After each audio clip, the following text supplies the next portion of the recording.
That's fantastic. Beautiful. I'm very excited. Hold on a second here. We're just initializing. Excellent. Okay, welcome to a special unscheduled edition of Dualistic Unity Raw. We didn't actually plan on having this episode today, but we had to move our schedule around a bit, as is sometimes necessary. So we're busy on Sunday, so we're doing this today. And we didn't want to miss a chance to talk to our audience. And so, of course, that's why we're here. I wanted to say actually really fast that I love that about our current schedule. I love the fact that although we have a set schedule, and you can find it on the website at dualisticunity.com, in the group schedule section, there's a page there in the navigation bar. I love the fact that although that set schedule is there, the rest of what we do in terms of editing, community involvement, promotion, talking to other hosts, stuff like that, it's all really fluid. It's all just as is necessary, as reality kind of dictates. And we do our best to kind of go along with that. And I just find it really interesting that because we discuss a mentality that is very fluid, that does kind of live beyond the 24-hour clock schedule mentality. It's so interesting to me that our reality, or that our lives, have now started to emulate that. Like, we're actually embodying a more fluid way of living day to day as a result of the discussion that we've been having about living more fluid day to day. And I find that really interesting and kind of exciting, because it makes you wonder what else is going to happen. Like, how much more fluid could your life get? And of course, I envision, traveling all over the place, meeting people all over the world who are involved in this discussion, getting us all together, finding ways to really just be this moving consciousness across the face of the planet, from person to person to person, as we just ripple outward and grow. You can tell, by the way, if anybody's wondering, that I'm a little bit more in terms of visuals and descriptions today, and it's largely just because I just got back from the ophthalmologist, and I have my eyes dilated, and so my vision's not what it normally is. Not that my vision is always terribly good regardless, but I'm relying on it less, and so there's more happening on the inside in terms of visualization and stuff. So this should be an interesting episode. Yeah, I'm excited for it. Ray is powering through, to say the least. So definitely give him some props, as much as he will not take them. You can still give them to him, and in the chat, some good job, Ray, as we go. I'm just kidding. But yeah, the mentality and the schedule and the just everything about our situation and my life is interesting, because as much as a lot of people, I think, in our position would be kind of stressed in a lot of ways. You quit your job, you start doing things full time, and like, well, I have to get to this point. I need to set this goal, and I need to, work. And it's not to say we don't work a ton and do all of that, but it's not like this. I don't know. It's a different type of, as Ray was saying, a fluidity to things, where there isn't a weight being carried as we're doing everything, because that holds you back. Like, as you're striving and you think there's specifics you need to hit or a place you need to get, it's like it's pulling you in the other direction as much as you're working towards that. And when you're actually just doing it for, the sake of doing it, and kind of feel free in each one, not being weighed down by your own sort of expectations that you're creating along the way, everything's a lot easier. But it can be difficult, like especially early on in something. Like, we both are very confident in what this is becoming, what it's turning into. Not that we're confident in anything specific about what we think it's going to turn into. It's not like we're like, oh, I think this is going to happen, and therefore that's how it's going to go, and I expect it to be this way, and I hope it's this way. It's like, no, we just know it's going, and it's almost an inevitability that it's going to grow, and it's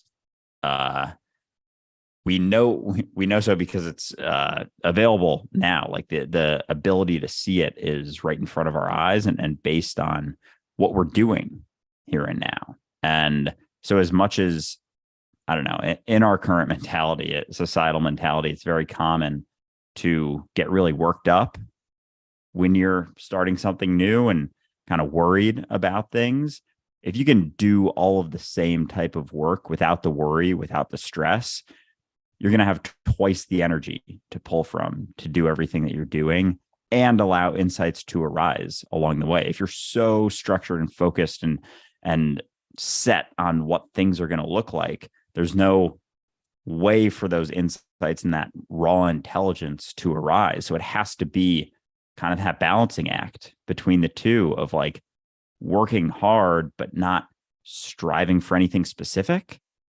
And that's, I think we're doing a pretty good job, in my opinion. It makes it a lot more fun along the way. I will say I've lived pretty much my entire life doing things, trying to strive towards a specific thing. And I think it just created a lot of resistance along the way. So yeah, the fluidity is pretty damn cool. And I think the overlap between, work and life, which for me, and I know for you, there isn't much overlap just in terms of what you talk about, what you think about, what you do day to day. It's like, this is what I want to be doing if I had the choice. So there isn't too much division between the two anymore. And I think that's only going to lead to more fluidity and more depth in that process of letting go.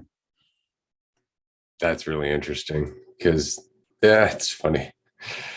I think we underestimate how much change we actually embody and can create in our lifetime. And what I mean is that, like you were saying about dualistic unity, we just do it because it's an extension of what we are. And so we just put in the time that we put into ourselves, as it were. And so there's this underlying calm, kind of like Quinn 92, Mike was talking about the other day when he was talking about his music as he wrote it as he was growing up. He's like, whenever I was there, it was just like, this is what I wanted to do. I could feel myself at home doing that. And so I look back at my 20-year journey, and I find it really funny because at once upon a time, I used to have a lot of ideas of what I wanted the world to be. And that was a lot of my conflict. And it was because largely, I think, I had a very narrow view of how much impact I would have in my life. And as I've gotten older, as I've just continued on, whether there was evidence that it was going anywhere or not, whether there were people who wanted to join me or not, it didn't matter.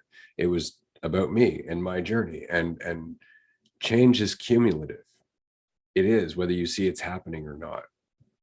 And so I find it really funny now that when I see the change that a person, whether it be myself or you or any of the listeners right now, when I look at the change of a person in their lifetime, it really is like a ripple. It's not like a beam that's going somewhere straight into the future. It's a ripple because everything you do cascades off of everybody else that you interact with, and they're all changing the future too. They're all changing the environment moving forward as well. And that's all because of you as well as them, because there's you and them, and they're the same thing. It's just you at the end of the day. But the change that you're creating, the future you're creating, is nothing like your narrow little view of what it will be. It's way different than you could possibly imagine because you are more than you could possibly imagine right now. And so it's really interesting. You almost give up the view of what the best result would be because you recognize that it's going to be whatever it's going to be. And it's probably, as a result of it being organic and the result of numerous changes, going to be fucking epic compared to the little view that you have of something that would be really cool, because it's real. It has nothing to do with your concept of what's right or what's best or anything else. It really is just the intention that you put into each and every moment, because you're in a group of people and you're sitting there with, I have no problems. Why not uplift everyone? Just because you can. And that creates a ripple, and that ripple cascades forever. It changes everything. And we miss that. We get this weird idea that we need to see the future in order for it to be fantastic. But the fact is we just need to be the present. Amen. Yeah. I think that that idea of the uncertainty of what things will look like in the future is so important to keep in mind. I was actually going back and forth, or I just replied to one of my buddies on Twitter. He has a podcast and he was talking about just how we're not gonna what did he say? It was something about how we're in the printing press days of audio and video on social media. Like we're still so early. And so we have no idea what it's even going to look like in 10 years. And so I see that. And not only does it fire me up, but it kind of pushes against any desires I have to set specific goals, because we don't know not only what the environment's going to look like, but what we're going to look like, what I'm going to look like. I'm going to be significantly different a year from now than I am right now. And so it almost gets me to a place where I don't even find it worthwhile to stop and think about the goals and what it's going to look like. It's like, okay, I could step out of this experience that I'm working through things in, and working on stuff and doing things I enjoy, and think hard about what it's going to look like in a year. Where do I want to be? What goals do I want to set? What do I want my life to look like? And that's all rooted in things that you've already experienced. You already know. You already have thought about. You can only think about things. And this makes me wonder. I know I'm kind of sidetracking here, but it makes me wonder if you can think about things that you haven't experienced, or if that's where insights arise through the thoughts not veiling them so much. Like to think about something, like think about what you want your future to look like, is going to be rooted in things you've either already experienced or things that you've understood that other people have experienced. And so it's super limited. It's inherently, and it may not seem like, oh, I can think about, anything. It's like, yeah, but it's still going to be based on experiences and perceptions and, other people's things that you've seen. So any ideas of what you want your life to look like is going to be based on, those known ideas. And so to me, it's just gotten to a point where I don't see really much use in stepping away from just doing things that I want to do and doing things I enjoy, and working towards the unknown with eyes wide open, in a way, like I'm pushing towards it, and not necessarily to a point, but like Ray said, like rippling in each and every moment, just doing things enthusiastically. The more enthusiastically you can do things in each moment, almost decides how big the ripple is going to be. And so, but it's not something you can get to. You can't get to a place where you're making bigger ripples, because the ripple happens now. So you can't, like in the idea of lifting weights, you can't get stronger to make a bigger ripple. It can only be through your deepening here and now.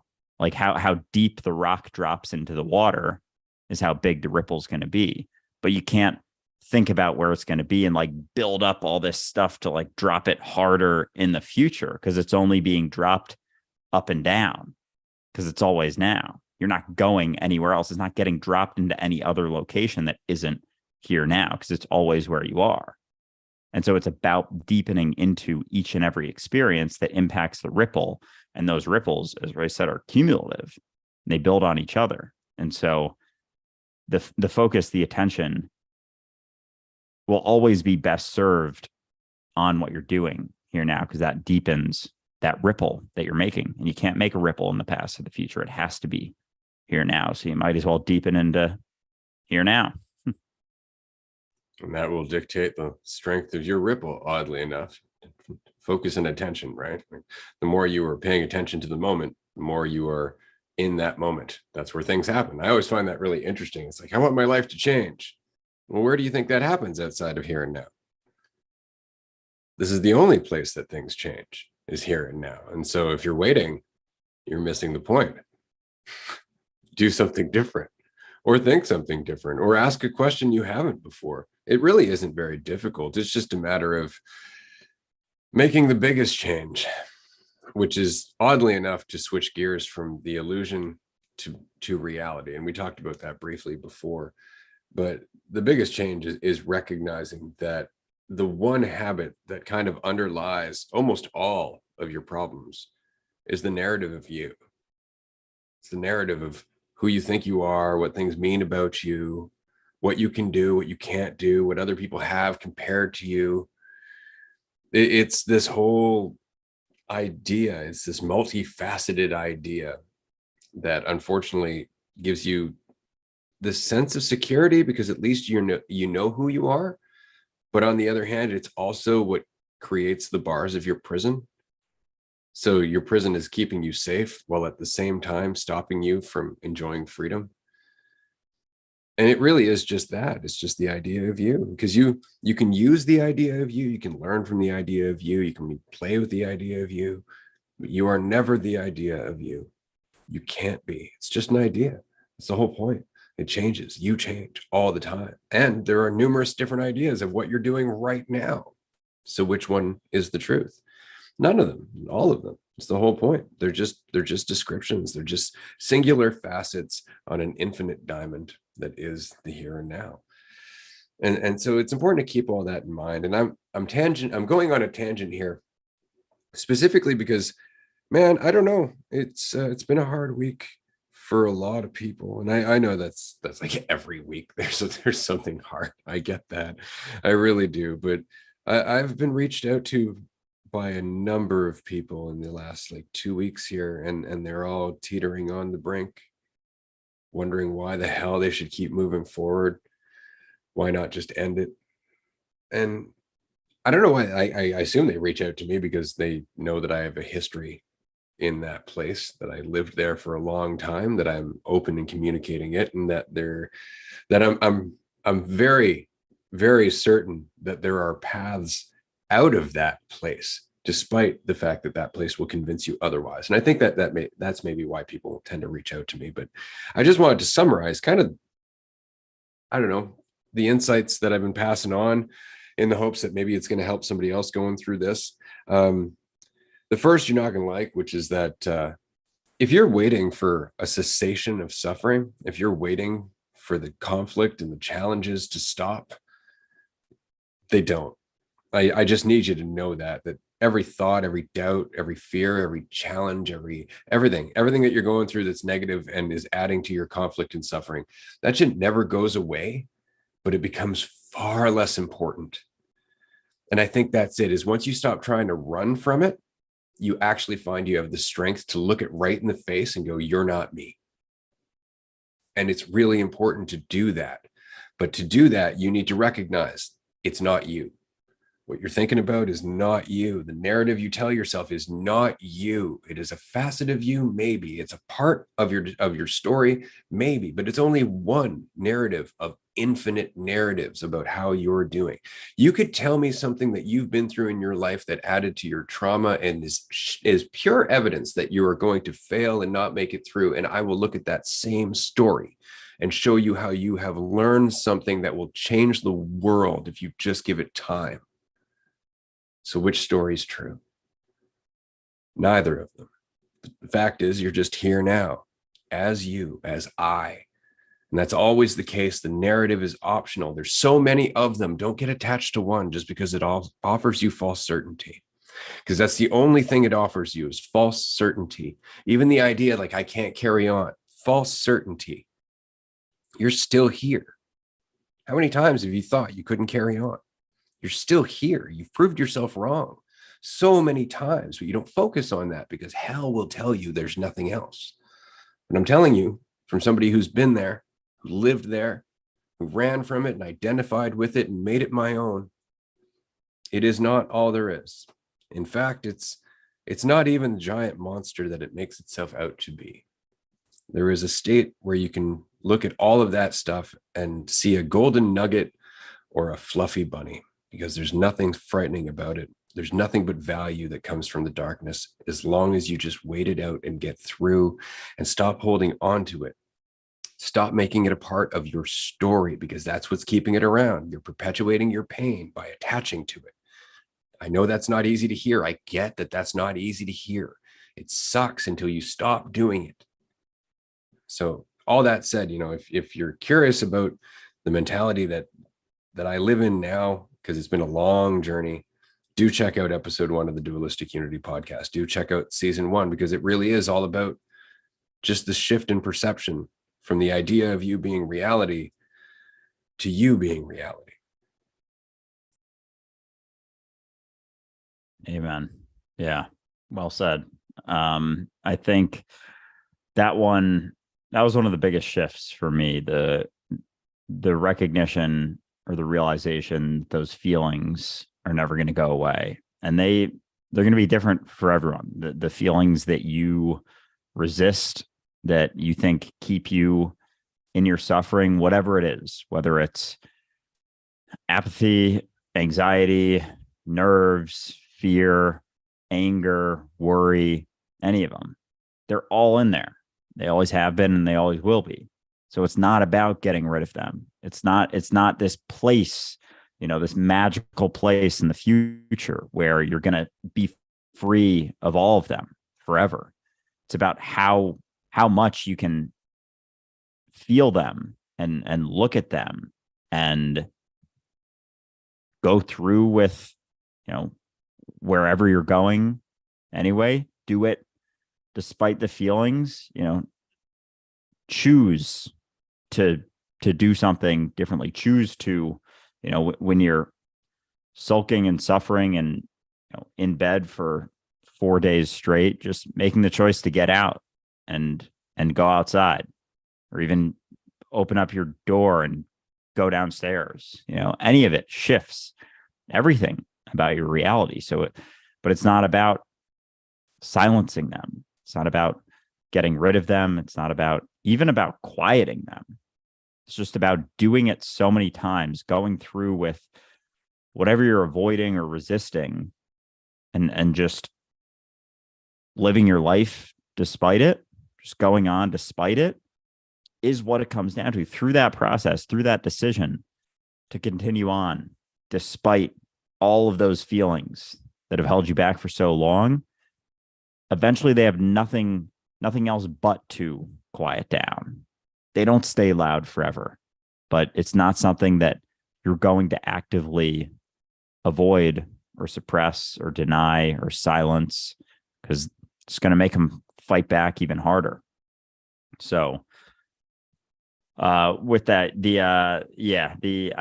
idea of you, we've talked about it many times, but I think, I don't know, something you just said hit a little different, because we always, cling to that idea thinking that it's either the idea is right or there's some variation that's right. And it's like there are an infinite number of ideas that you could have. It's simply one of them that you've settled on. That's it. There's an infinite number.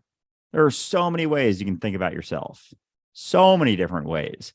And based on a few experiences, you've built this one, or settled upon this one, and you've just kept it that way for a very long time, because you keep reinforcing it. You keep doing the same things. You keep resisting the way that you feel. You keep thinking there's something wrong with you. You keep thinking there's something that you have to change. So you keep working towards changing it.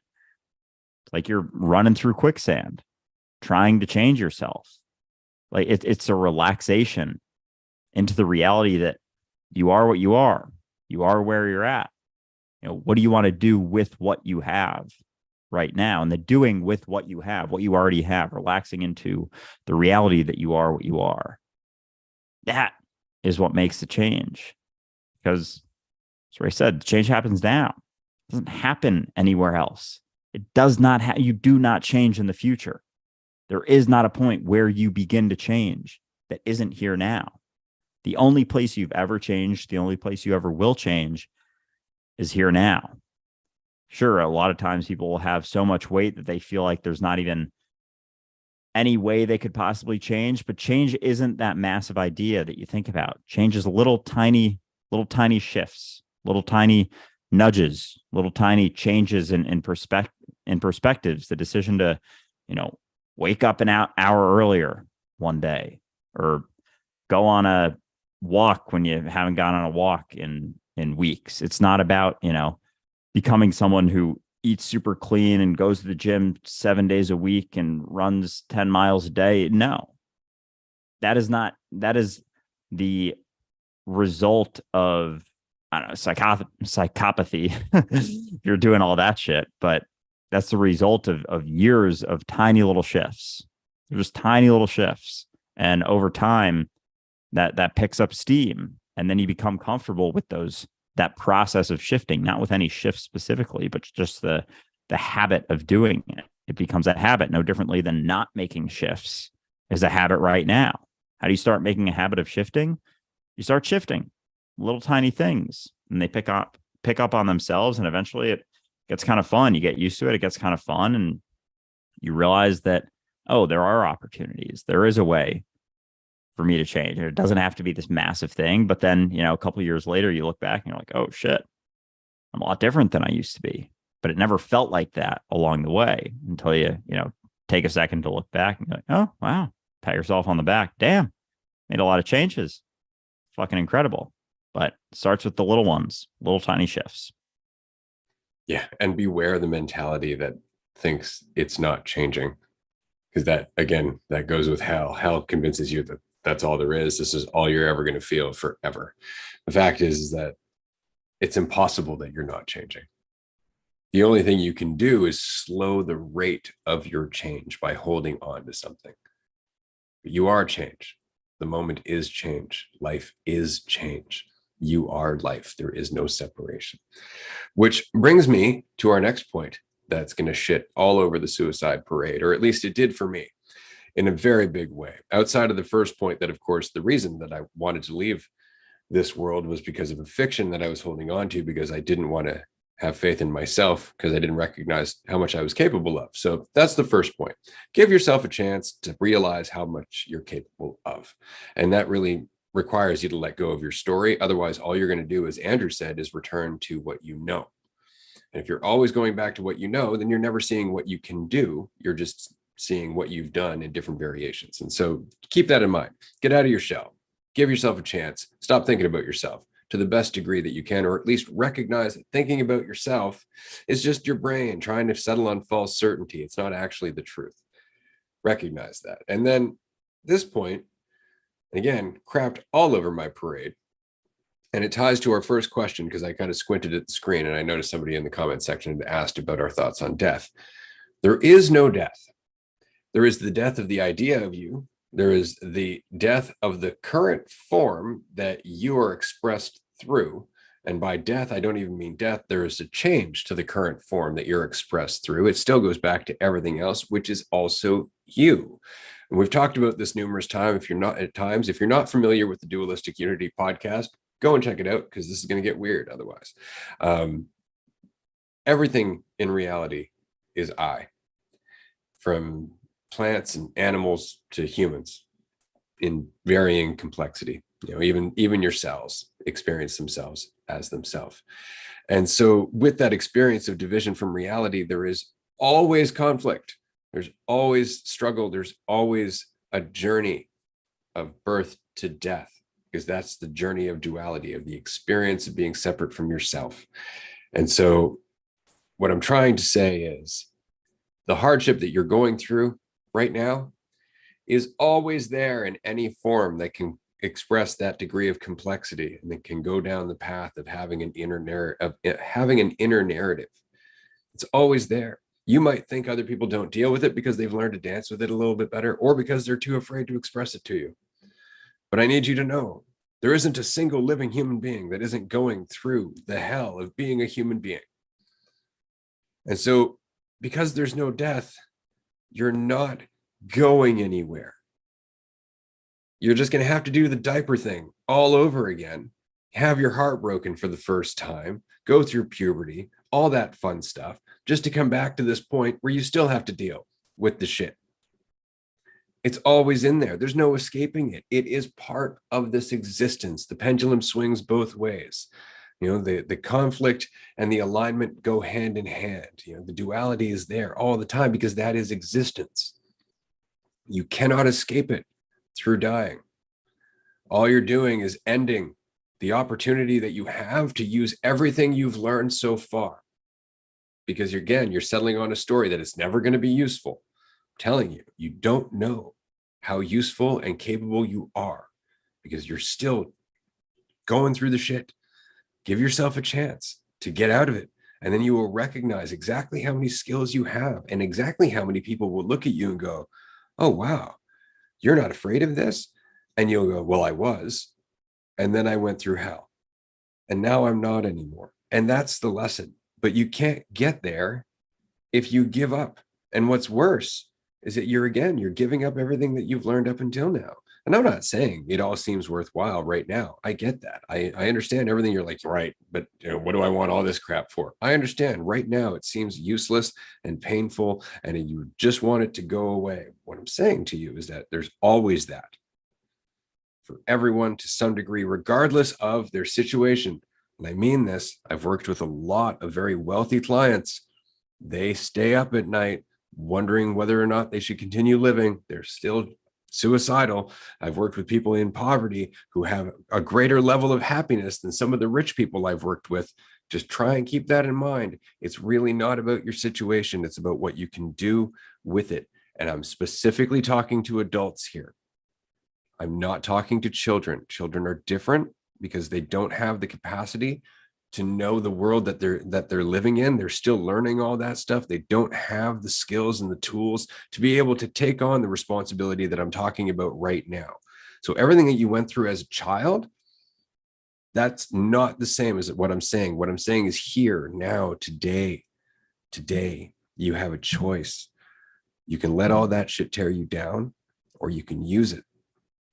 And that's really all it is. That's all it is. It does not have to define you. It can actually bolster you. It can strengthen you. It can teach you, and it can set you free. As long as you remember the one most important thing, you're still here. And being here, you have the opportunity to shift the environment that sort of led to that hell that you're existing within, to whatever degree that you are. And you have the opportunity to utilize all of those things that you've been through, all of the experiences that you've had, from the highest highs to the lowest lows, to impact reality, because you can't impact reality from anywhere other than, where you're at right now. Like, that's what shifts it. You have the capacity, the power, the ability to shift all of reality in every single moment. Don't discount that. You have an opportunity in every moment. It doesn't just have to be this ho-hum sort of day-to-day, moment-to-moment thing. Like, everything you do echoes in eternity. All of the actions that you take, all of the words that you say, all of the relationships that you have, every single interaction, from the thing that you feel like doesn't do anything, the tiniest little interaction that you have throughout the day has that impact. So, don't discount that. And you can't do it if you're not here. And as Ray said, there's nowhere else to go. There's nowhere else to go. As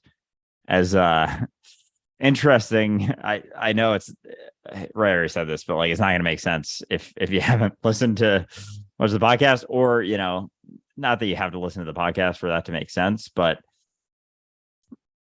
probably won't if you haven't at least done some quite a bit of reflecting yourself. But there's nowhere to go that isn't here, ever. There's no future to get to. There's no past to run back to.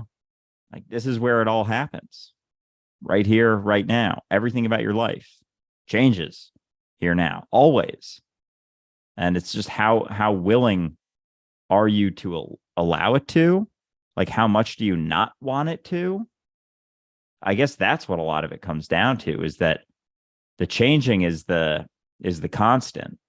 The changing is always what's happening. And so as you cling to the stories, like, you always have the opportunity to change as you let go. And so we create the lack of change in our life. We don't even have to create the change. How fucking funny is that?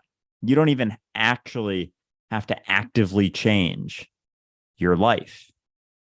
Fuck. Because it's always happening. So as you allow it to happen, let go of the idea of you, let go of clinging to it so tightly and bringing it into every interaction and thinking that it means everything about you. As that gets a little less heavy, change is all that ever happens to you. And it's us that resist it. It's us that cling to the stories, cling to the past, cling to the things that give us that fucking false sense of certainty. That's what the clinging is. Yeah. Damn. These are all things we've talked about all the time. But yeah, what you were just saying is just hitting even more now. Like, the change is not the thing that happens. The lack of change is what we do. we cause the lack of change. That's all we ever do. Because without that, all that's ever happening is change. So as we cling to the stories, as our life feels like it's not changing, that's just our perception, number one. But it's also because we're clinging to stories that are keeping us in that place. Otherwise, life has its own beat. And as you tap into that, start riding, it literally becomes like a fucking amusement park ride. And you're just like, damn, wow, this is kind of wild. And yeah, there's dips, there's highs, there's lows still. Absolutely. But without the resistance, you just keep riding it. And that, the lows bring highs and the highs bring lows, and up and down all around you go. And if you're letting go of how tightly you're clinging to everything, just look around and kind of enjoy it as it passes through you and you pass through it. And, you deepen into your experience here now and just see how far that fucking depth goes. And in order to do that, you have to face what you're afraid of. And that's really what gets us in the end, I think, is the fact that Andrew's expression that he's often used is, what you resist persists. What you're afraid of becomes your whole goddamn reality. I was talking to somebody recently who was expressing to me that they're afraid of going to sleep because when they sleep, they have terrible dreams of doing terrible things to other people or terrible things being done to themselves. And I expressed, oh yeah, I get those. And these, and these, and these are pretty bad.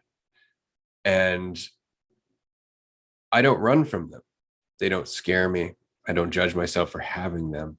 And because of that, they go by pretty quick. But if you're holding on to it, if you think those dreams mean something about you, if you are afraid of having them, if you're afraid of experiencing them when you're in them, if you are judging them in any way, shape, or form, you are judging yourself. And so you will have them more. That's unfortunately the case. Same with fear of judgment. The more you're afraid of judgment, the more judgment you're going to see. Because your fear and your resistance go hand in hand. And if you were to look at yourself as being in a river, that resistance is like you putting up a wall and you're fighting the whole goddamn river. And the size of that wall is based on how afraid of the river you are. Because the river isn't just calm and pleasant. It's also whitewater and choppy. And it's really important to remember that. You're going to have thoughts that you're not going to enjoy. You're going to have dreams that are going to scare you. The point is to remember they're not you. It's just an experience you had. It's like any other experience. You don't have to be afraid. Have faith in yourself. And I understand that that's not easy when you're used to thinking about yourself, but I need you to understand you've never actually tried to have faith in yourself if you think you're an idea. You've only ever tried to have faith in that idea. And that's why it's failed you. Having faith in yourself is letting go of the idea over and over and over again, regardless of how it turns out. So it doesn't work out. So you make a quote unquote mistake. There are no mistakes that don't inevitably lead to some success. You can't have success without quote unquote mistakes. So they're just steps to success. They're even steps of success. They just don't feel that way because you're telling yourself a story that you're a failure and you never have been until you hold on to that story and resist the flow. And then that's all you'll experience because you're not letting it change. Absolutely. Yeah. It's almost like, like I've always thought of the analogy of the river and being in the river, but it's like being a drop in the river, afraid of the river. Like you feel like you're getting thrown around and you don't realize that you're the whole fucking thing. Like how funny is that to be a drop in the river, afraid of the river, not realizing that any rocks that you hit, you eventually go around them. Maybe you get caught up on a little pool on the rock at some point. The tide goes down, you're stuck on the rock for a while, and you're like, holy fucking shit, this is never gonna end. And then the tide rises and you keep going. Inevitably. Sorry. Inevitably. And so recognizing that is, I mean, one of the biggest keys you ever could, because we're literally all drops in the river thinking that we're just drops. We're not realizing that there is a larger, deeper thing at play that we're actively veiling ourselves from, that we are, and we're avoiding at all costs. Like we're doing everything we can to avoid that recognition, to avoid the reality that you're a drop in the river, and therefore the river. Like you look at a river, you don't see separate drops. It's just the river. And yet we have this perception that we are, just the drops, and that we have to do things to become something. I think we have to become a bigger drop. It's like you're the whole river. You have this perception of a small drop, but there's no individual drops in a river. They just perceive division. They make it up, just like we're making it up. Yeah, for us, it feels very real. It feels super real to be divided. And everyone's telling us that we are. Everyone's telling us that we have to become something. We got to work hard and grind and be something for the world and become something and improve ourselves. Imagine a drop of water in the river telling another drop, it's got to become more. Got to go help out, society. Society being this conglomerate of drops on the side of the river in a little puddle. They're like marching around like, yes, structure, control, division. And then all the other ones in the river are like, what the fuck are those guys doing over there? That looks insane. They just don't look like they're having a good time. That's our society. A bunch of drops thinking they're just drops, thinking they have to become more in order to, overtake the river, and like being the river the whole time.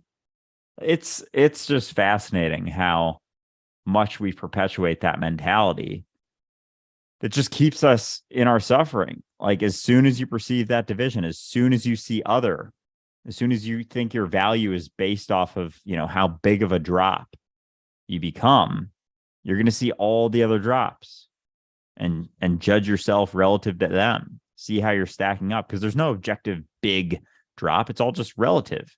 How do I stack up compared to the biggest drop? Like, well, you're the biggest drop in that you're the river. So if that's your comparison, then how do you do that? You relax into what you're always doing. You recognize that you've always been, the quote unquote biggest drop. There couldn't possibly be a drop bigger than all of them, always, forever, with no bounds, right? Recognize the whole river from, the ones that you'll get to, quote unquote, get to in the future, downriver, the ones in the past, upriver, all those incarnations of reality that you've always been in the past and will be in the future.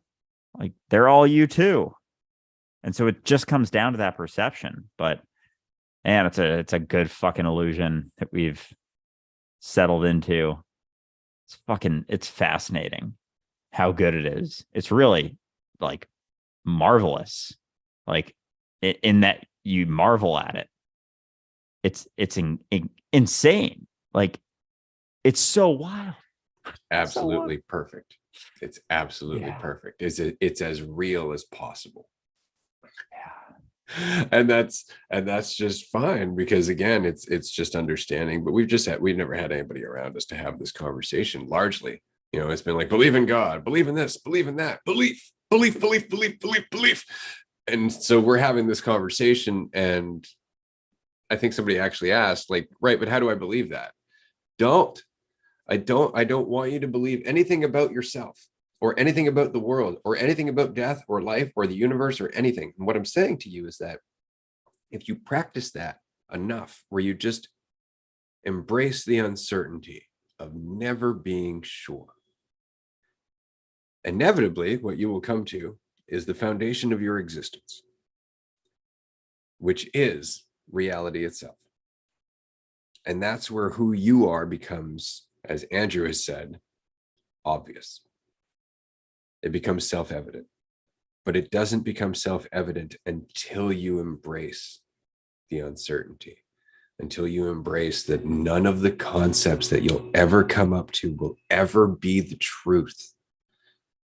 Then all of a sudden you can experience reality without the concept. You can actually feel the difference between the conceptual world and what is. It's in that experience that you start to see your freedom.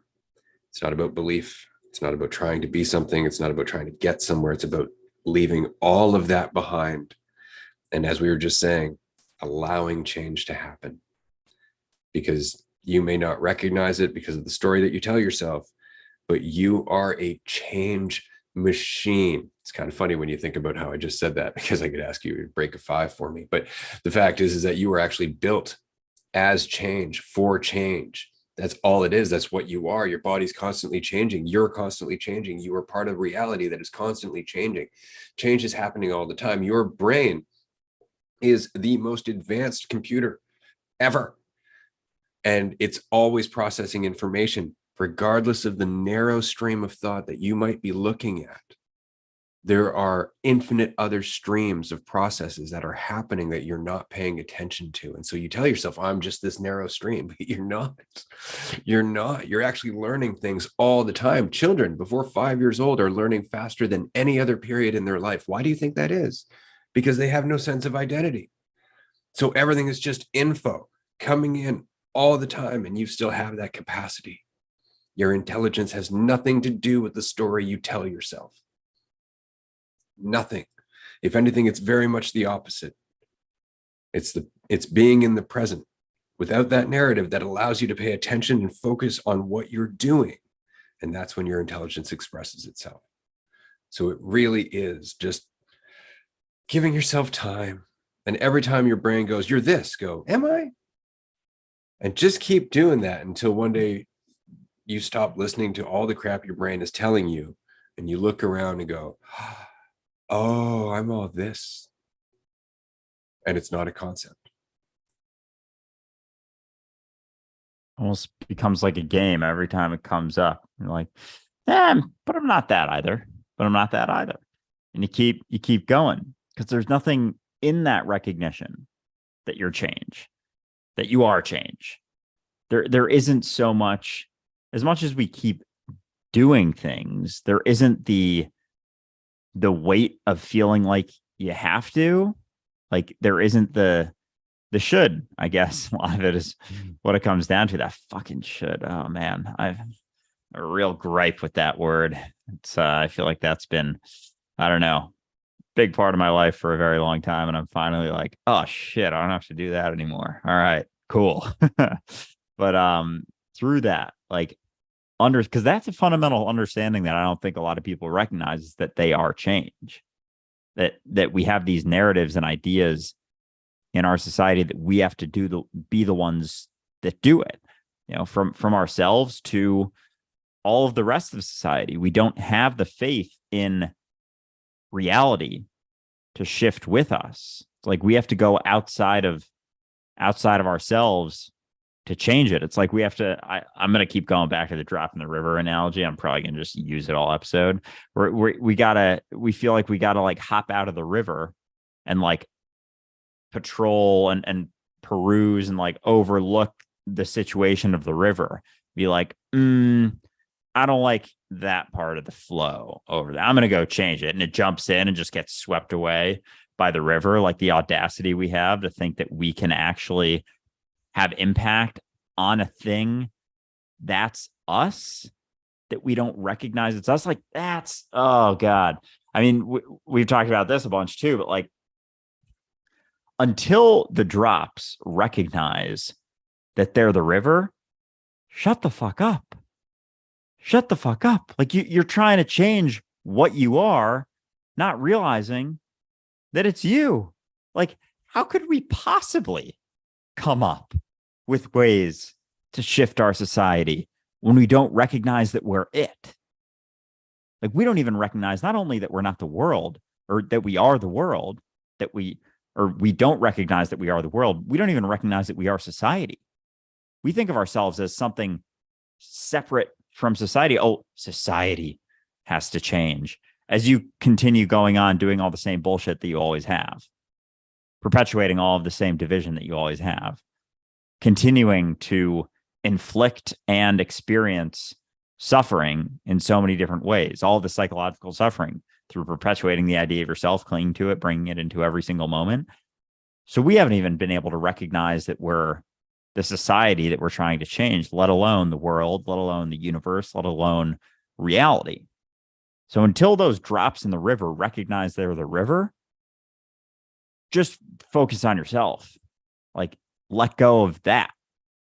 Work on that, whatever it may be. Not that you have to change it, but just stop trying to change all the other fucking drops until you realize that you're the river. If you don't recognize that you're the river, if you don't recognize that you're reality, how, like, we're working against ourselves so hard, like so hard against ourselves. And we wonder why shit just keeps getting worse, because we're trying to change what we are, not realizing that we're it. God damn, that's crazy. That's like such madness. I don't know why I'm realizing all this stuff today, but oh yeah. I hear you. I hear you for sure. Yeah. But it's important to remember, like, it's kind of like the view that, humans are working against nature. No, humans are nature. We're just working in a way that nature's never done before. And so there's this gross contradiction. And the same is true for those of us that are like resisting the river, not recognizing we're the river, fighting against the river, pushing upstream against that goddamn river. Well, what's happening there? Well, the river's changing. We're changing direction as a result of all that friction and all that movement and everything else. And so we're becoming a totally new river, which is exciting, right? That's the whole point. It's very exciting when you see it that way. And you have to almost empathize to some degree with the drops that are in resistance, because it's just possible that they must be for the river to change. That doesn't necessarily mean they always will be. Right. And that's a big part of this conversation. If this conversation is not us as a river rounding a bend, creating a new pathway, as it were, to reduce the friction that we're all experiencing, the conflict that the river's going through, then I don't know what it is, because that's exactly what we're doing here. We're just like, oh, let's create a little offshoot stream to the left here, because this is all dammed up with shit. And so those of us that are willing to grow are continuing to do so. And those of us who have defined themselves by resisting the flow suddenly don't feel that resistance, because we're not fighting them. We're not judging them. We're just moving around them. And they're going, where are you going? And we're going this way. And they're like, you can go that way? We're like, you can. It's different than what you've been doing, right? Stop pushing straight upstream and just turn to the right a little, right? Or to the left, wherever the river's going. And you'll find that ability to flow again, maybe. But it's hard to do that when you're pushing up against the river. You don't want to surrender because you feel afraid, right? Well, what if all of a sudden you just have another option, which is, to see the river, to recognize another way to align with it, to have another choice to stop fighting. And that's pretty much every moment, as long as we have the opportunity. And that's about the people we talk to and the environment we're in and the environment that we're a part of. And like you said, there is no society. There is no they. It's just you. It really is. And it's just how massive you are as you change. It's really important to just recognize that just as, and it's kind of funny because so I'm in my 40s now, and I look back at my life and I look back at all of the different iterations of me that I've been, all the different life situations, all the different times I've had to basically start over, all the different times I've moved and had a new job and become a new person, as it were, and so on and so forth. And you're like, wow, that's a lot of change for one lifetime. And I'm just looking at myself as this singular collection of cells. And that's the point, right? Like, we're all changing. all the time. This is all one large shift in mentality. It's just that you're so used to looking at yourself as your body, you don't recognize that we're all your body. We are all your mind changing. And in order for that to happen, there has to be a certain degree of conflict and self-reflection and some avoidance and some addiction and all that fun stuff. But we learn from it, and we have the opportunity to change when we recognize and take responsibility that we're all in this together. Essentially, that's really it. Just allowing change to happen, having faith in yourself, but that means having faith in everyone else, regardless if they're self-destructive.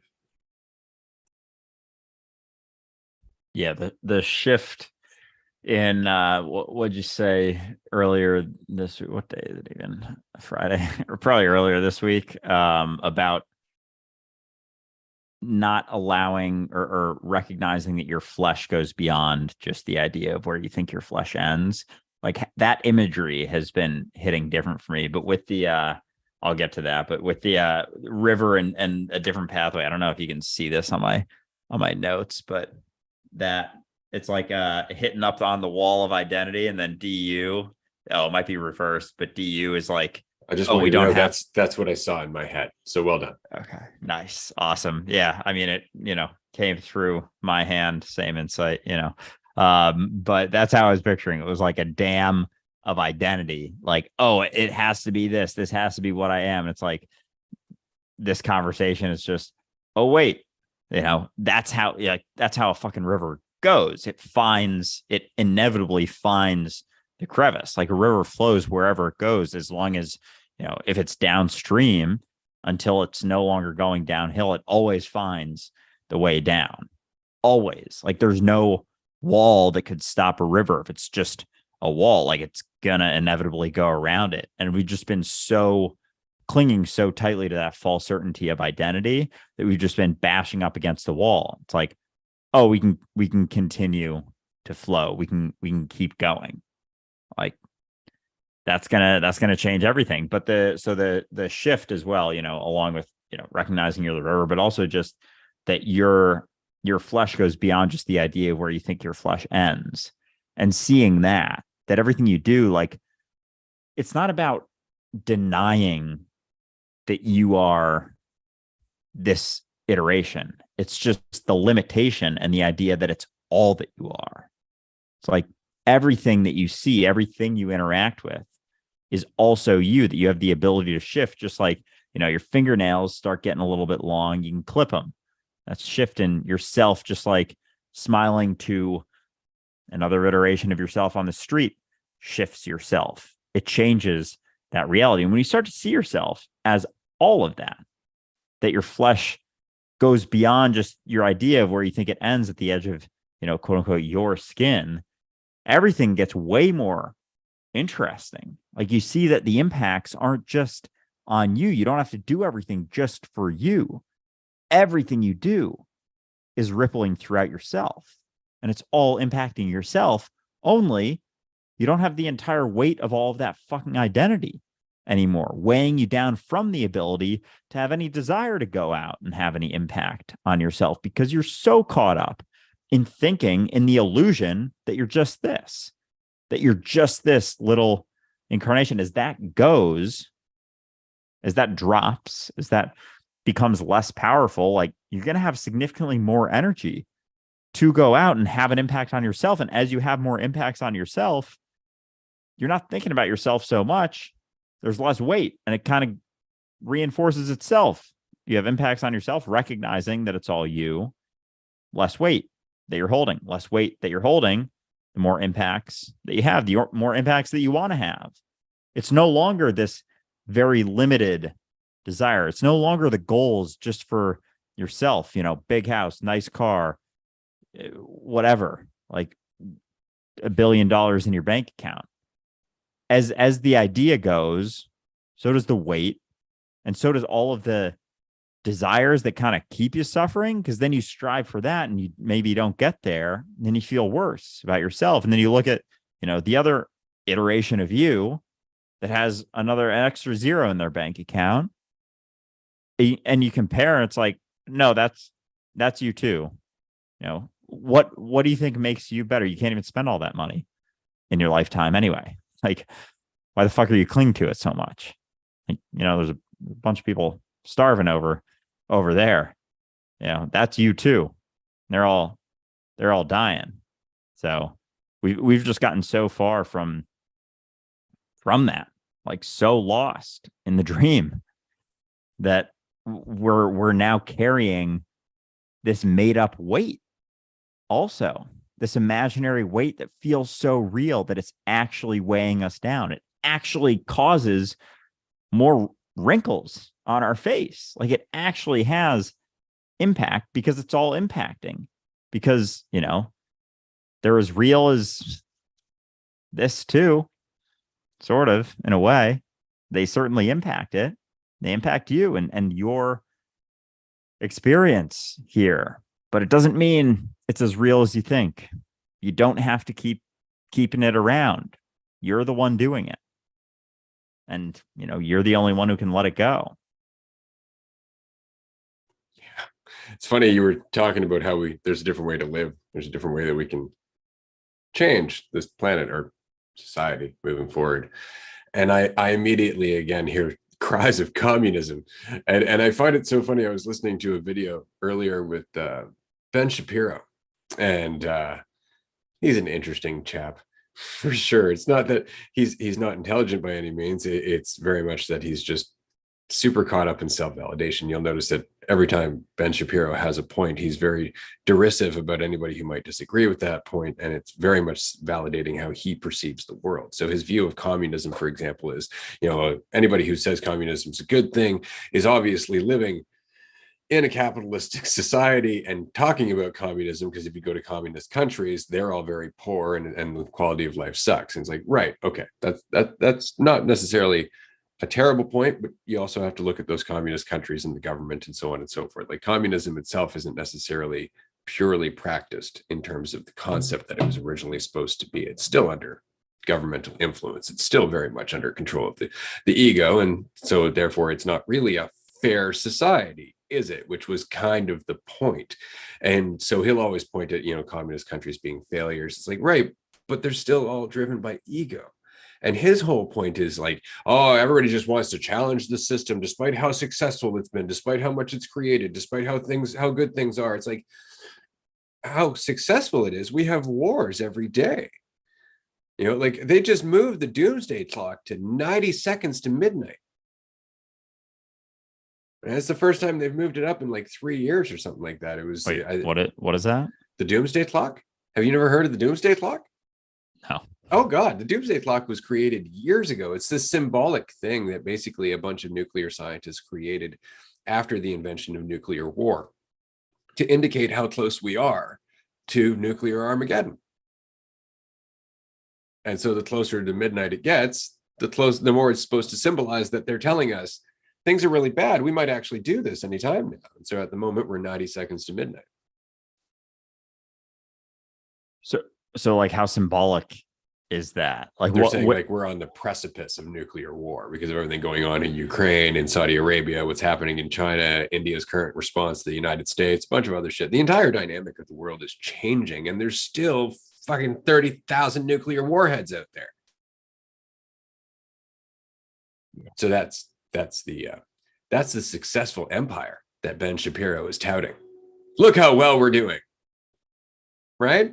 And it's just because he's doing well. He's doing very well. He's sold a number of books. He gets paid very well to go and speak at places. And he has a lot of people who will validate his point of view. So he's doing great.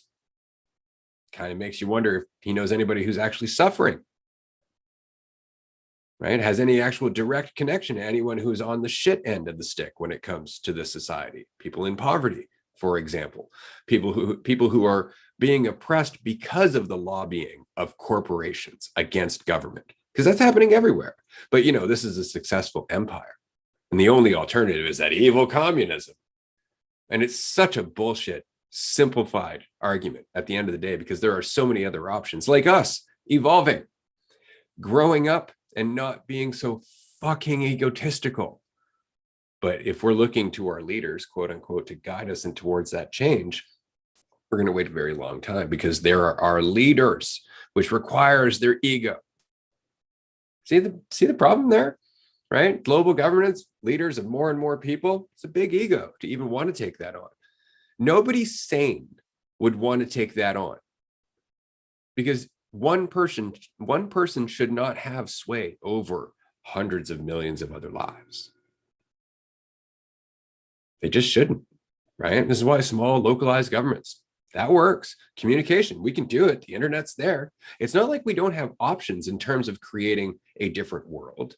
It's just that those who are currently in power and benefiting from this world will tell you any other option is a shit show. It won't work. It's never worked. Look at all that. That's all failures, despite the fact that we've been politically hamstringing all of those countries for years. Yeah, it fascinates me how much we just settle upon what we know. Like all we do is look at the way things are, the way things have happened.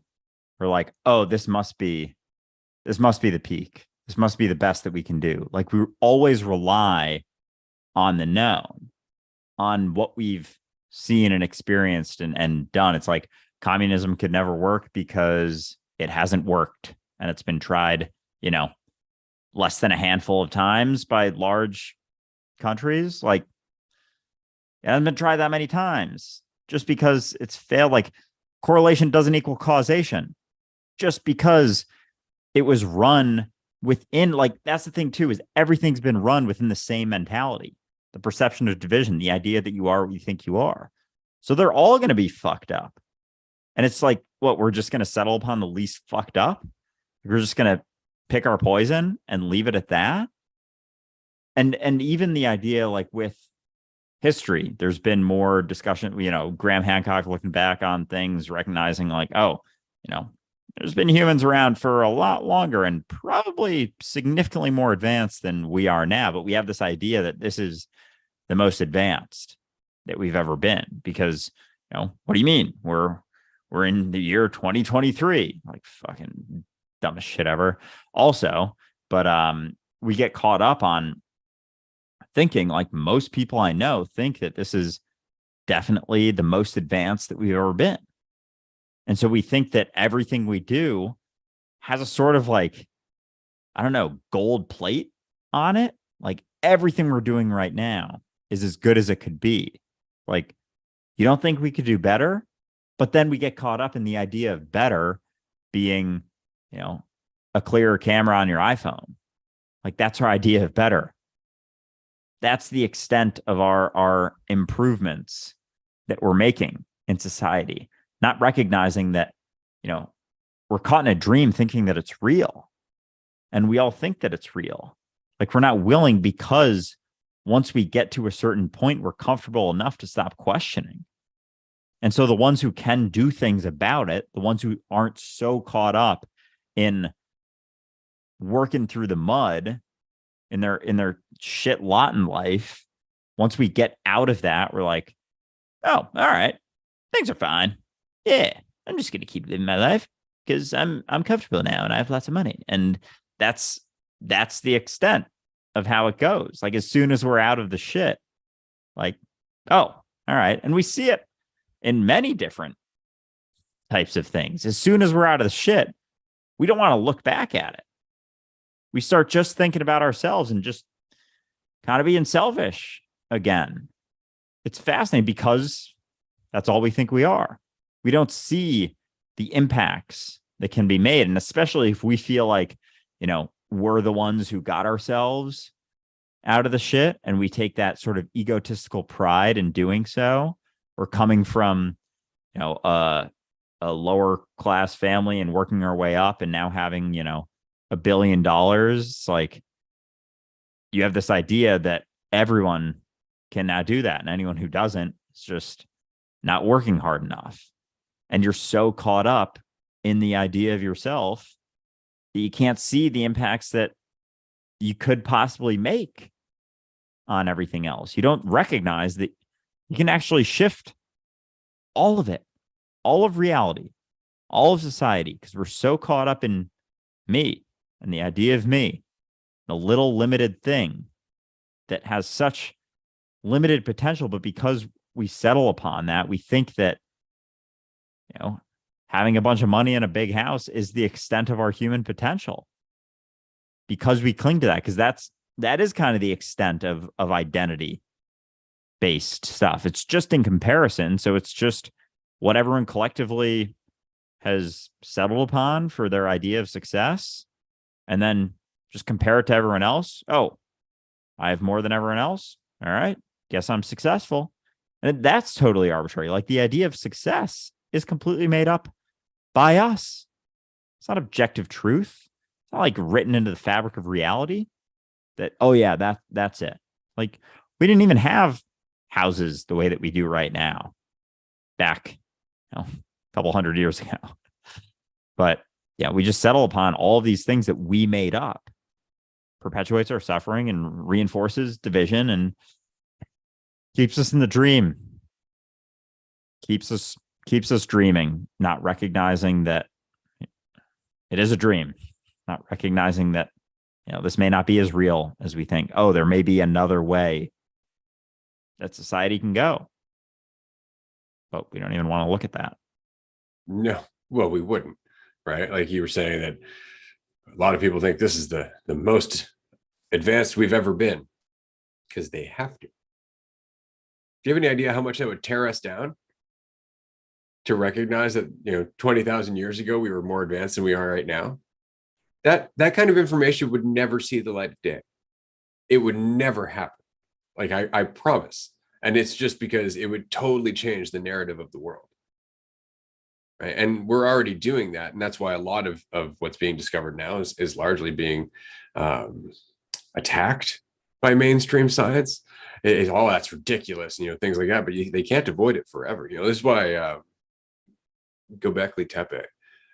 I love the fact that place is 13,000 years old and it was deliberately buried. And that makes you go, huh? Why? What? Because it's huge. Like, it really does show evidence of like an advanced culture, or at least, a growing culture. It's a large city, right? But they buried it. Maybe at one point they went, this isn't working, and walked away. Maybe.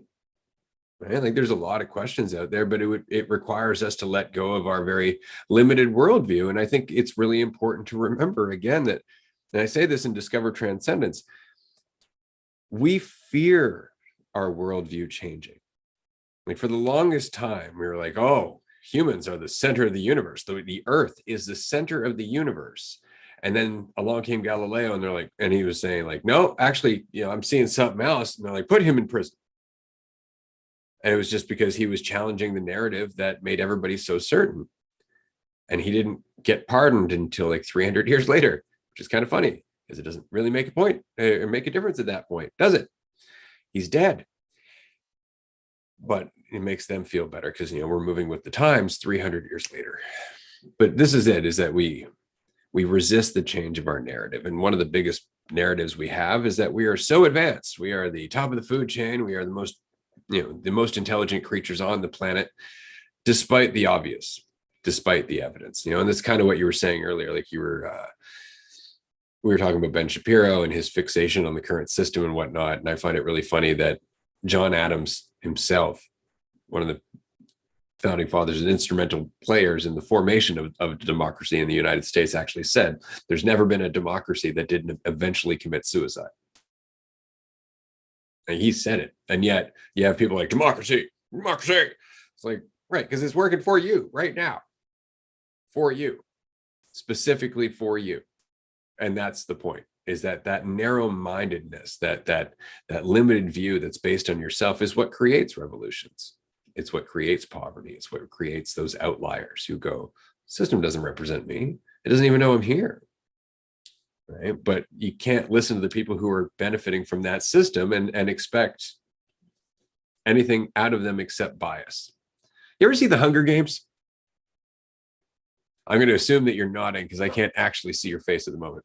Yes, Thank I you. have. Okay, awesome. Well, that's kind of the whole point, right? Like, the capital, they were totally disconnected from anybody else in the outlying regions. Well, why? Well, because they never interacted with them. Why did they never interact with them? Because they didn't want to question their comfort. right? That's kind of the whole reason that you end up with gated communities. Well, why? Well, you don't want to recognize the other people around the community that you also share the planet with. It might make you doubt all the hoarding that you're doing, right? And so we remove ourselves, we separate ourselves, we make it easier for us to just tune that shit out. And I think that that's largely the problem as well. Like anybody with eyes wide open can recognize that democracy currently is not working. It's not. And it's because of a lot of different reasons. It's not to say that your vote doesn't matter, but your vote doesn't fucking matter. And I mean that sincerely. Your vote does not matter, except maybe superficially for a month or two before the lobbyists decide to change their funding and go into a different direction and start undermining the government in a different direction, undermining laws that are made, undermining backroom deals, that whole thing. Like, unless you were involved with that, knew about that, were able to vote on any of that, your vote doesn't matter. It's just meant to make you feel like you have a say. That's really all it is. And I understand, and this is another one of those things where like, well, no, because that makes me really uncomfortable. And that's the only reason. No, because that makes me really uncomfortable. The idea that my vote doesn't matter. Because if it doesn't, what say do I have? And that's really the question, isn't it?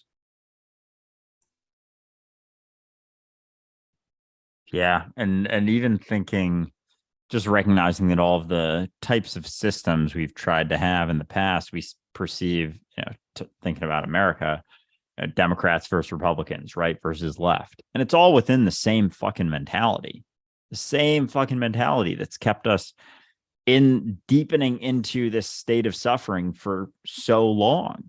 And so you're voting on just, it doesn't even matter because it's both rooted in the same sort of idea anyway.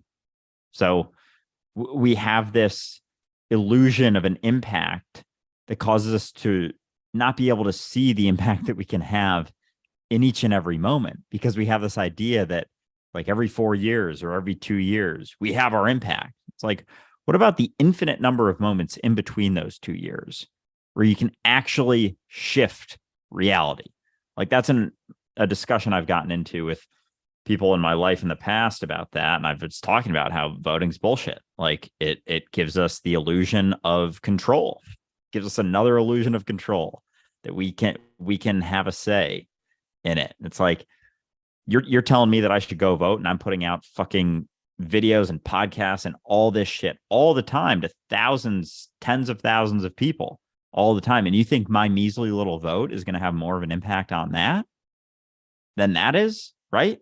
Like going out, and I think I went off on a tangent and rant about this a couple days ago, but like, you can go smile on the street, smile to someone who has a frown on their face on the street, or, hear that a friend's not doing so great down in the dumps, and just chat with them, give them a call, say, hey, what's up? How you doing? You want to talk? That's going to have more impact than all of the votes you're ever going to have in your entire life. That little thing right there, getting caught up in, this woe is me mentality and taking it out on everyone around you in your life. Being able to drop that story and just do something a little bit different. You've gotten in the habit of taking everything out on everyone in your life. One day you recognize, oh, I don't have to do that. So you don't. That has more of an impact than all of the votes that you're ever going to have in your entire life. So it's just interesting how much weight we put on that and how little weight we put on every single fucking moment we have in between. And going back to what you're talking about with, like Galileo, recognizing that, oh, everything doesn't revolve around the earth. Everything revolves around the sun. That's interesting. And everyone resists it. So we've seen so many instances of that in the past. Like, oh, that's so funny. That's crazy. We actually thought that. You think there's a fucking grown man sitting in the sky judging everything you do. That's crazier. Because it's not like, without telescopes and all the, I'm not super knowledgeable about all the space stuff, but I would say that the idea that there's a old man with a white beard sitting up in the sky judging everything you do is crazier than thinking that everything revolves around the earth. Right? I would agree. So we have this, we look back and we're like, oh my gosh, that's so wild. Oh, that's so crazy. I can't believe what they put him in jail for that. That's crazy. Like, your beliefs are silly. Shut the fuck up and be respectful. How dare you do that? You cannot bring up that topic right now. That is disrespectful, and you can't do it. Like, do you not see the parallels here? Do you not see that we're doing the same shit over and over? And there's going to be a point where people start to realize, oh wow, there was ulterior motives to religion. The Catholic Church was actually super fucking fucked up throughout their existence. We're going to look back and be like, oh my God. And most of the world still clung to it. Why? Well, they're just kind of afraid. They want to stay comfortable in their ideas of what they believe the truth to be. And they didn't get to kill anyone anymore, but they still got to get super pissed. And anyone questioned it, even just a little bit. And, they called him disrespectful and not being nice, and tried to push this idea that, religion helps some people. It keeps them, gets them out of their shit. Like, it gives them the illusion of getting out of their shit. Really, they're just deepening into the broader illusion of being divided from reality. It's always going to come with some suffering. Some degree of suffering is going to come with that. So, yeah, it's funny how we look back and call those people crazy as we're doing the same fucking shit over again. Oh yeah. The cycle is always fun. We're going to get to announcements very shortly, but I just wanted to address this comment because it's really interesting. We can't not vote. I don't believe the vote is the end all impact, but it is a part of the overall, and so on. And then we're not a democracy yet. We barely became one in 1965, so on and so forth. As long as corporations are people and have a vote, you're not a democracy. That's pretty much the end all and be all of that. A democracy is for the people, by the people, not the corporations. As long as there's lobbyists, you don't have a democracy, right? That's essentially the point. As well as long as you have a two-party system, you don't really have a democracy because your options are limited, right, to one narrative or another. And so that's all really important to recognize. And I would say that, yeah, you can not vote. And I would even go so far as to say that's the only way there's ever going to be a symbolic enough outcry for the government to actually change, or for people to change the government. And I mean that, I really do, because if we were to all stand up and say, that's it, we want the government to change, and they would look at us and go, well, who'd you vote for? And then they go, and that's why you wanted to change, because your person lost. See what I'm saying? You're still invested in the system. They're still going to look at you and go, well, you're on one side or the other side, so that's why you don't want this system. But to recognize the system is actually broken, to recognize it's broken to the point where we don't participate in it, that's a vote in itself. Could you imagine? Just play this out for me, okay? If 60%, let's just say, of the population of the United States didn't vote in one of the elections, that's a vote. That's a vote of non-confidence in the government in itself. You get those people to go and stand outside the White House, right, or outside the government building and say, we want change, we want change, we want change. And they just obviously chose not to vote for a system because it's broken. That's a hell of a point. Like, that's actually something you can stand on and say, no, we see this so fervently that we're not participating anymore until something's different. Until that point, then we're still just going along, hoping it's going to change one day, because we don't want to let go of this idea that our vote in a broken system matters. Because the alternative is that it doesn't matter. And that's even more terrifying to a lot of us, unless you recognize what does matter is what you do every day. Everybody you talk to, everything you do, every expression, every thought, every insight, everything you are. That's what's important. Far more important than one symbolic vote. And we have forgotten that. Because remember, the United States, all of these countries that we're talking about in terms of like going for democracy and changing the world and giving people liberty and freedom and all that shit, it wasn't done by vote, right? It was not at first. It was done by people believing in it fighting for, being willing to let go of their comfort, being willing to let go of what they know, being willing to let go of the system as it was before in order to make that happen. It wasn't people saying, well, you know, we got to keep paying taxes to King George while we think about this United States thing. That would have never happened. But that's the mentality you're talking about, in that we have to keep voting, right? What do you want? What do you actually want? Do you want this to continue? Because you can't have your cake and eat it too. You can't have a better world and maintain the reason it's so shitty.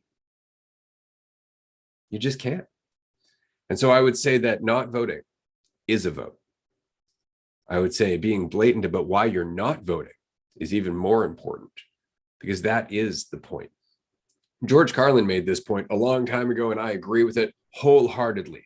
People will say, well, if you don't vote, you can't complain. I would say the opposite is true. If I don't vote, I have every right to complain. You don't, because you're still participating. That's really it. So that all said, we're going to make a quick announcement here, because we are going to adjourn from this in about 15 minutes and continue on Patreon, patreon.com/dualistic unity. We would love to see you there for a group discussion. We do it 5 days a week. It's a lot of fun. My vision's coming back. I just wanted to mention that.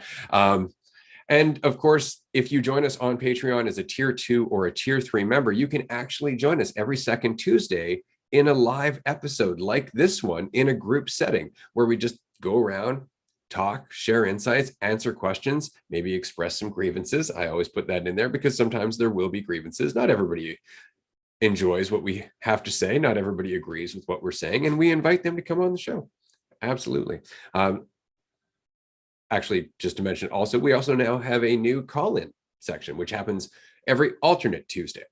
So you can actually call in and talk to us. So anybody who's here in the room right now, if it were a Tuesday, every alternate Tuesday, you could just call in on a certain number and you could tell us all about your point of view, and we could talk about it in real time. So I'm really excited about that. If you'd like to keep up with all the new stuff that's happening, definitely join us on Patreon.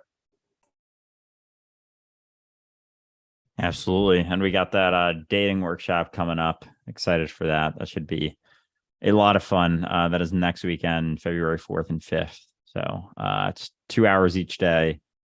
First hour's discussion / cover all the points that we want to cover, and then second half is Q&A.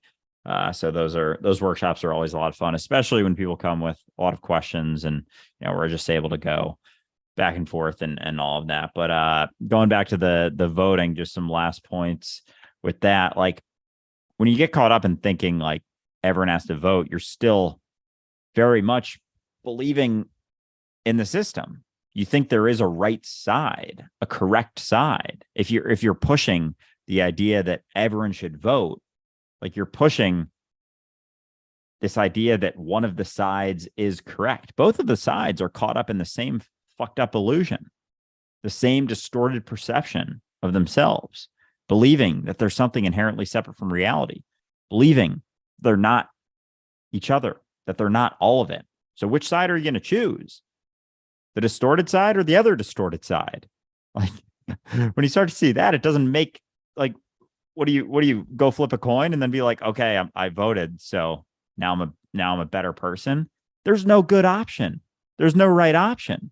So I always find it funny, because people who are usually pushing to vote a lot are those on the left, because they get less of a turnout a lot of times. Like, I don't know, typically, generally speaking, left is younger, more progressive, right is older, more conservative. But they're both rooted in the same illusion. So I just find it funny when people push people to vote. It's like, you're still pushing the same illusion, just pushing it along, push. Yeah, let's keep it going because this one fits my preferences a little bit better. Like, that's all it is. And still clinging to preferences, still thinking that the root isn't the issue, that the other side is the issue, which keeps the illusion going, which keeps the perception of division, the idea that others are wrong and therefore you're right. Therefore you're a hero because everyone else is a villain. That one makes me chuckle, because as long as you think that your side is correct, you're in the right. You're on the right side of history. Oh, good job. Like, you think everyone else is a villain, you're taking yourself further from the recognition of unity. You're taking yourself further from empathy, taking yourself further from being able to recognize that everyone has a path to get to the place that they are. Doesn't mean that you have to agree with them. You can at least see it. You can at least build a bridge and see things with a little bit more clarity, as opposed to the distorted illusion and veil that you've been seeing everything through for your entire life. Thinking that voting is going to solve it is just perpetuating the illusion, is just keeping the veil in front, being like, oh yeah, this is the right way to do it. Like, lift the veil. There is no correct side to it. So not voting is the most impactful thing you can do. And then, when you put so much weight on the vote every 2 to 4 years, you're discounting all the other stuff that you can do. You can do way more than go vote, as opposed to going and pushing along a broken system. Why don't you actually do things to make more ripples in your day-to-day life? Every week, you have the opportunity. Even if it's just once a week, you do a little thing. Has more impact than that little measly vote that just inevitably pushes on a system. It doesn't matter which side wins. System keeps chugging, keeps patching up the sinking boats, keeps getting more holes in it and patching it up. Every time we think that voting's the answer, it's like another little duct tape under the boat. That's all it is. It's pushing along a broken, fucked up system. And isn't that interesting? Because this kind of goes back to what we were saying earlier, that in holding on to your idea of yourself, you are resisting change that you would otherwise be. And that's the system. In holding on to this system, we are resisting the change that we would otherwise embody collectively. It really is holding on to the past in the same way as holding on to your previous idea of yourself. It really does matter for that reason. Somebody was saying the system is in existence and the system is here. Like, this is it. It's happening. It's already here. But I would say, very much like your ego, it needs to be perpetuated. See, without us, the system grinds to a halt fairly quickly. That's the important part. It doesn't continue on without us. Enough of us walk away, it stops, because just like your ego, enough of you lets go of it, it stops having so much sway over you, and something can actually change. You can change because you're not holding on to the past. But we forget, especially in North America, where our system is like 200 years old or something like that. It's really like, it's kind of archaic. And I understand that's a young country in a lot of ways, but not much has really changed. There's a big different world right now. If you look at how the government's trying to react to the internet, for example, basically trying to control it, lock it down, make it so they can give it to their corporate buddies and all that other fun stuff. This is a sign of the problem, because they're looking at a new technology and a new mentality through an old lens and old needs and old fears and an old world mindset. And they're trying to take advantage of it that way, where the internet can undermine everything that is currently corrupt about our system, right? Including, it could revolutionize voting. And I've said this numerous times, I would love to see a combination of smaller local governments, all connected, with real-time voting for anyone, any citizen who wants to participate in each and every decision of government. Why couldn't we do it? Why couldn't we do it? And it would really encourage participation, because you'd actually have a say, instead of voting for a representative who then goes and talks to a bunch of other representatives, and they craft a bill behind closed doors with a bunch of shit that doesn't really represent you or the decisions that you'd like to make or the way that you'd like your money spent or anything else. You would actually get to vote one by one on everything in that bill. Wouldn't that be amazing? So that what comes out the other end isn't what benefits the politicians. It's actually what you want your system to be, what we collectively agree the system should be, in small pockets, not one overarching system, because that doesn't work either. And it shouldn't work. That's my point about the system. I don't know how we got onto that, but it is very much the same thing. Like, our ego and the government are the same thing. They're a false structure based on past knowledge that stops us from changing in the present. That's all it is. And we just don't want to question it because it's comfortable. Yeah, I mean, that that comfort that we experience to a point, once we get to a certain spot, it's like, well, it's not worth questioning. And yet, we even get to a point of quote unquote comfort, and it's not really comfort. Like there's still that underlying agitation and resistance, no matter how comfortable you try and make your life. And it's a letting go. Like I had this kind of a funny experience just driving when I was driving to Colorado to pick up some weed. It was about a 3.5 hour drive each way. I was wearing a jacket. Like I just couldn't get the jacket like against the seat to be comfortable. Like it kept rolling up in different ways. And I was trying to figure out like how to get it. And then finally I was just like, I can stop telling myself that it's uncomfortable though. I can just stop. I can stop thinking that there's something wrong with it. I can stop resisting the rolled up part of it that I think should be different than it is. And I forgot about it. It took a couple minutes. I'm not saying it happened like, snap of a finger, but it didn't. That's really what it comes down to. Like that can be scaled out into tons of different situations. It's our idea that what we're going through is wrong. And that can, obviously there are people who are going through actually shitty situations, but in thinking or on the other end, people who you would perceive that they weren't, but to them, it's a shitty situation because it's all relative to your experience.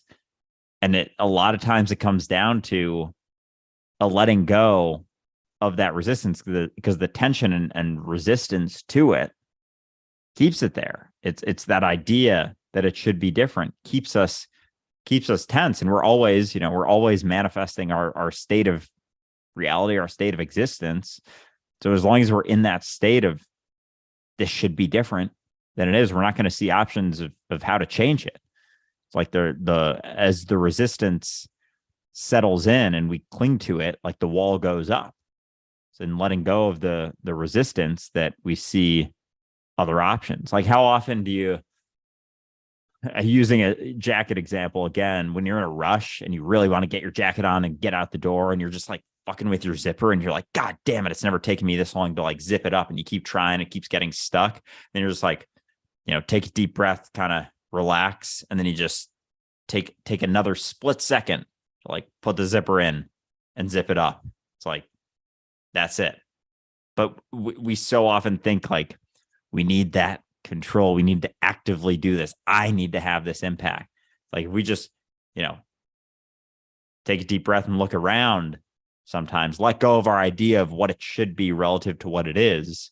And we see all of a sudden the clouds clear out. We see things a little bit more clearly, even if it's just a little bit, allow us to change and shift and see new options. And those new options, picking one of those that we haven't picked before, fucking changes everything. Literally changes everything about our experience. And it's an option in each moment when we let go of the idea that, things should be going according to our preferences and our wants and our needs and our desires.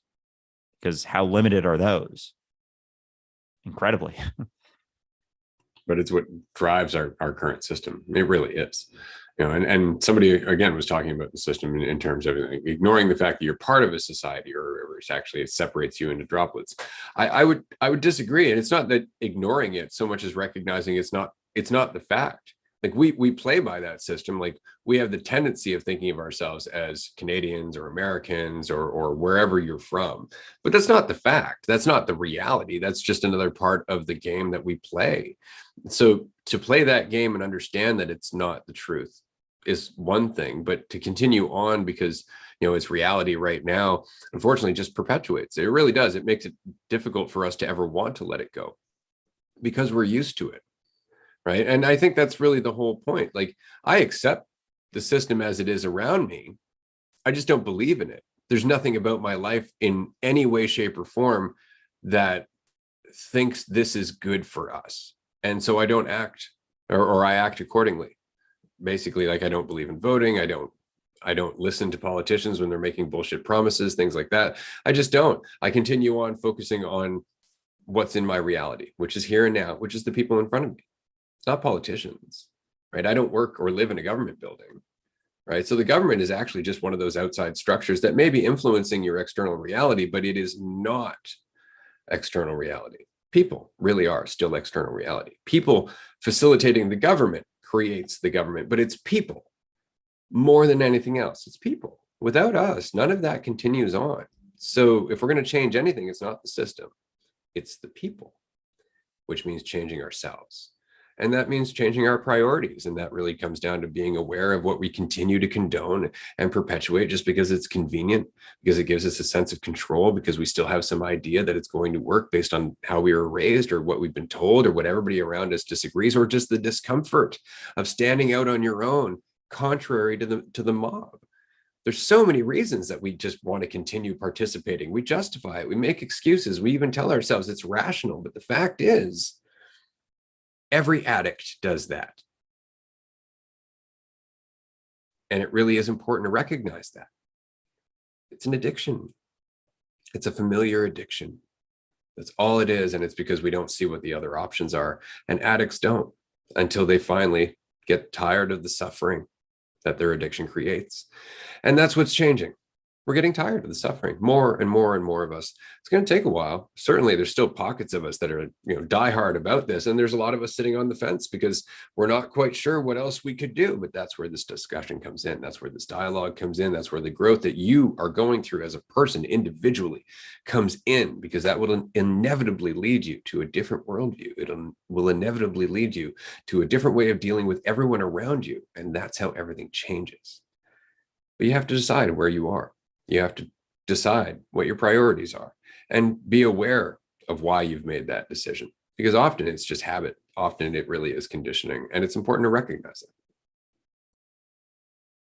Yeah. And the last point I'll make on this is that there's a very distinct difference between thinking that you're part of the system and recognizing that you are the system. Because thinking that you're part, saying that it's important to recognize that we're a part of this system. No, you are it. There isn't division. You're not a piece of it looking on from the outside, kind of on the edge of like, yeah, I'm a part of this system, recognizing that you're it. There isn't division between it, because when you think that you're just a part of it, you see your impact is very limited. You see it limited to, the points that the other parts allow you to have impact, like a vote or something. When you recognize that you are it, every single fucking moment that you experience is an opportunity to impact it. Everyone you interact with is an opportunity to impact said system. Everything you do, when you recognize that you're it, you don't have to go outside of yourself to change it. When you recognize that, when you think you're just a part of it, you think you have to change, quote unquote, other parts of the system, which doesn't actually happen. Like, how often do you go out to, get in an argument with someone, try and change them? Like, they just get more angry at you and deeper into their position. Whereas as you change yourself, as you embody, the shifts that you would like to see in the system, letting go of the clinging to so much control and certainty, as you do that in your life, the system embodies less control and certainty, relaxes into the flow. As you relax into the flow, the system relaxes into the flow. So that's all you ever have to do, because you are the system. You're not a part of the system. And there is a very important recognition between the difference between those two. And it changes everything, because there isn't a division between you and the system. You are all of it, all the time. Yeah. And I have nothing to add to that. That was a perfect way to wrap up this very interesting episode. I'm looking forward to actually listening to this episode again at some point, because we kind of went all over the map, but I think we covered some really good ground in this episode of Raw. Maybe because it wasn't scheduled, we're just like on the fly, and normally the insights we'd be having on our day off are here in this conversation, perhaps. I don't know. It was a lot of fun. I just want to say thank you to everybody who could join us in the comment section, leaving your comments, asking your questions, sharing your point of view. It's all helpful. It all informs the conversation and continues to create the change that is dualistic unity. you continue to be the change that is Dualistic Unity. And so we're so grateful to have you here. If you can, join us on Patreon. If not, we will see you next week. Do join us for our free group chat that happens every Wednesday at 6 p.m. Eastern Time. You can register at dualisticunity.com, and we will talk to you there. All right. Thank you to Ray for powering through this, and looking forward to our Patreon.